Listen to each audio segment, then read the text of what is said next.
চণ্ডীগড় উত্তর ভারতের পাঞ্জাব ও হরিয়ানা রাজ্যের রাজধানী হল চণ্ডীগড়।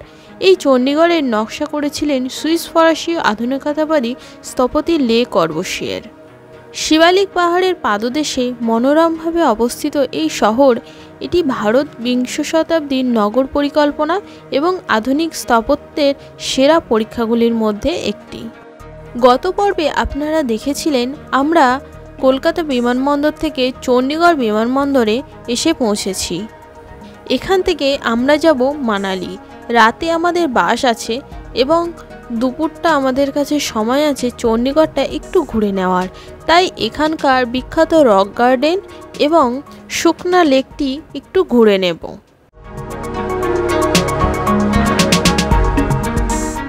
চণ্ডীগড়ের এই রক গার্ডেনটি হলো একটি ভাস্কর্য উদ্যান। এটি নেকচাঁদ সাইনির নাথপুরের রক গার্ডেন নামেও পরিচিত।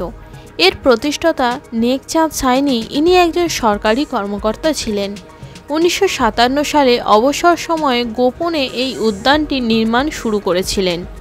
তার অবসর সময়ে তিনি শহরের চারপাশে ধ্বংসস্তূপ থেকে উপকরণ সংগ্রহ করতে শুরু করেন।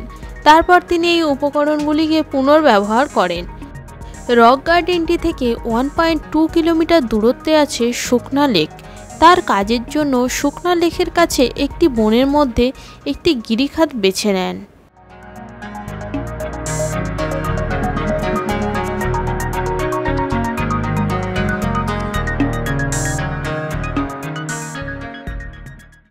এই গার্ডেনটি 40 একর বা 16 হেক্টর জায়গা জুড়ে বিস্তৃত।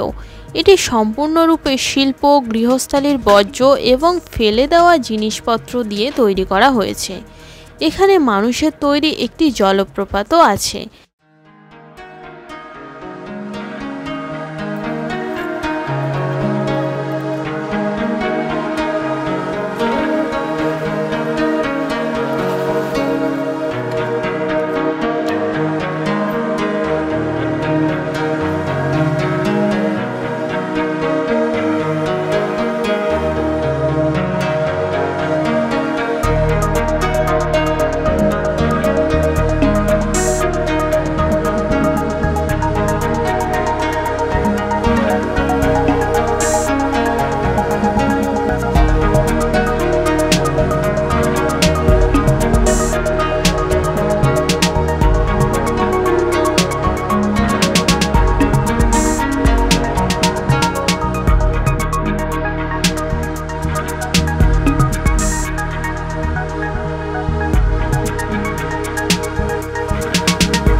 এখানে যেসব জিনিসগুলি দেখতে পাচ্ছেন এগুলো তৈরি করার জন্য বোতল, কাঁচ, চুড়ি, টাইলস, সিরামিকের পাত, সিল্ক, বৈদ্যুতিক বর্জ্য, ভাঙা পাইপ, পাথর ইত্যাদি জিনিস ব্যবহার করা হয়েছে।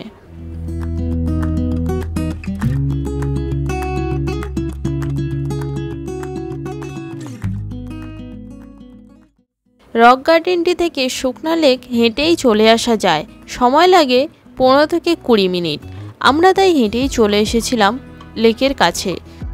বিকেলে এই লেকটা খুবই সুন্দর লাগছিল আর এখানে অনেক পর্যটক এসে ভিড় জমিয়েছিল।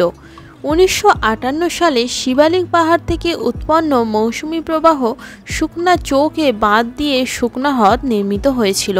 এই হ্রদটি চণ্ডীগড়ের মূল উন্নয়ন পরিকল্পনার অংশ ছিল এবং এটি একটি বিনোদনমূলক এবং মনোরম স্থান হিসেবে পরিচিত। এখানে চাইলে আপনারা বোটিংও করতে পারেন এবং আশেপাশে অনেক খাবারেরও দোকান রয়েছে, চাইলে আপনারা কিছু খেয়েও নিতে পারেন। রেড বাস থেকে আমাদের চণ্ডীগড় থেকে মানালির বাস বুক করা ছিল। সারা রাত বাসে জার্নি করে আমরা সকালবেলা পৌঁছে যাই মানালি। আর মানালিতে নামার পর এইরকম সুন্দর একটি দৃশ্য দেখতে পেলাম। পাহাড়ের ফাঁক দিয়ে সূর্য উঁকি মারছে, সবেমাত্র সকাল হয়েছে আর আমরা এখন এসে পৌঁছেছি মানালি। ভিডিওটি এখানেই শেষ করছি। পরবর্তী ভিডিওতে আপনাদের মানালি শহরটি ঘুরে দেখাবো। দেখা হচ্ছে সেই ভিডিওতে। ততক্ষণ আপনারা সুস্থ থাকবেন, ভালো থাকবেন।